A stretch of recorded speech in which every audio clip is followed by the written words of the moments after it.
I'm here with Mike Woodward, VP of AT&T's mobile portfolio, to talk about their new LTE devices. The HTC Vivid and the Samsung Galaxy S2 Skyrocket are really, really solid devices. But what makes them so special to be the first LTE devices? Our LTE network brings unparalleled speeds. We build those speeds on top of our existing 4G network, so all of a sudden we're getting over 5 to 15 megabits per second versus the 3 to 5 that we've been seeing before. With that type of network performance, you really need devices that can handle that kind of load. Both of these phones can do that. Let's start with the Vivid. We take it up to a 1.2 gigahertz processor, dual core, to be able to really get through those images. You're able to edit images on the fly. And this really brings in some new capabilities from HTC. It has the newest version of HTC Sense, which lets you do things like customize the UI a little bit more. It also has a terrific imaging sensor on it, 8 megapixels. But it has a low f-stop, a 2.2, and a 28 millimeter lens. So really the only camera you're ever going to need, and for sharing with friends and family, that becomes really, really important. Now with the Galaxy S2 Skyrocket, as you know, the Galaxy S2 has been one of the most popular Android phones in the world. The Skyrocket is really the best of all the Galaxy S2s on the market today. Brings in that LTE speed for the network side, a 1.5 gigahertz processor, making it the fastest phone in our lineup. And it's got that unparalleled AMOLED screen, Super AMOLED Plus screen that we've seen from Samsung and that they've really become known for. Both of them are lightweight, they're very thin, and so for our first LTE device, we're really proud of both of these. Yeah, I mean, something I've noticed just looking at it, you think of an LTE device and you think it's going to be thick. Right. Most of the first ones were really thick, and the battery life wasn't that solid. What have you guys done to solve that? Because this obviously is not thick, and yeah. It looks like it's pretty. Looks like the battery on it is also pretty big. Yeah. So there's a couple of things happening here. One of them is that because these phones bring in a larger screen, for a better type of video performance. These are both 4.5-inch screen devices. That increases the overall surface area of the phone. That lets you spread out a little bit more of the battery while maintaining it as a really thin device. So the Galaxy S2, for example, here has an 1850 milliamp battery. That's a really sizable battery. Now these meet all of our standards in terms of talk time and standby time.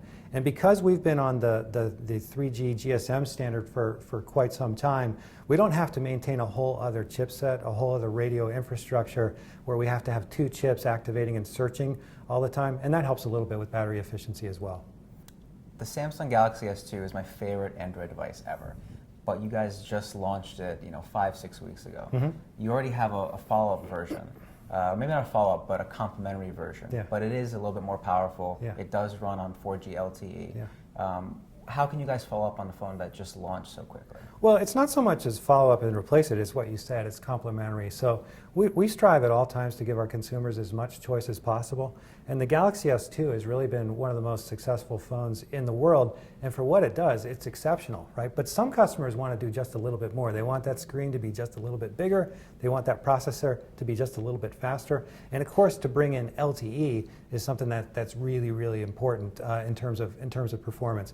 So we really look at the Galaxy S2 Skyrocket as the top of the line, best in the world, best in class Galaxy phone in the Galaxy series, and we look at the Galaxy S2 as being something that's a little bit more mass, and it's something that would fit with consumers that aren't looking to do stuff as quite as demanding as they would be with the Skyrocket. AT&T was actually the last major carrier, if I recall, to really fully embrace Android. Yeah. But now most of your smartphone lineup, or a lot of it, is Android powered. Yeah. How did that change occur, and why? Yeah, well, it's all a matter of perspective. I mean, we may have been the last to the party with Android, but we were the first to the party with iOS. We were also the only carrier for a long time that offered Symbian. We try as hard as we can to offer as much choice as possible. So now when we look out across the market, we see a number of really popular operating systems. BlackBerry, which has been around for a long time, and we just brought out a number of brand new BlackBerry devices. Windows Phone 7, we were really first in with Windows Phone 7 in a big way here in the US, and you'll see some improvements in that coming forward. What makes Android, I think, a little bit unique is because it's a licensable OS, lots of different OEMs have the opportunity to get out there and do different things with it. So we're able to take Android and really have that extend down from the kind of the entry-level price point up to the very high end. And so, we're just reacting to what the market wants to do. Most of the devices that we see selling today are smartphones. roughly half of our base are on smartphones today. So all different types of customers are coming in looking for smartphones, and we have to be able to offer up those different types of operating systems to support that. And just a final question, what smartphone do you carry? What's your favorite phone right now? My favorite phone right now are these two. And Carrying in two phones. and in terms of what I actually carry, if you could actually see in this pocket, it would blow your mind. But you'll have to wait. You'll have to wait a couple of more months. Okay, sounds good. Yeah. All right, well, thank you so much. You bet. Thank you. Thanks.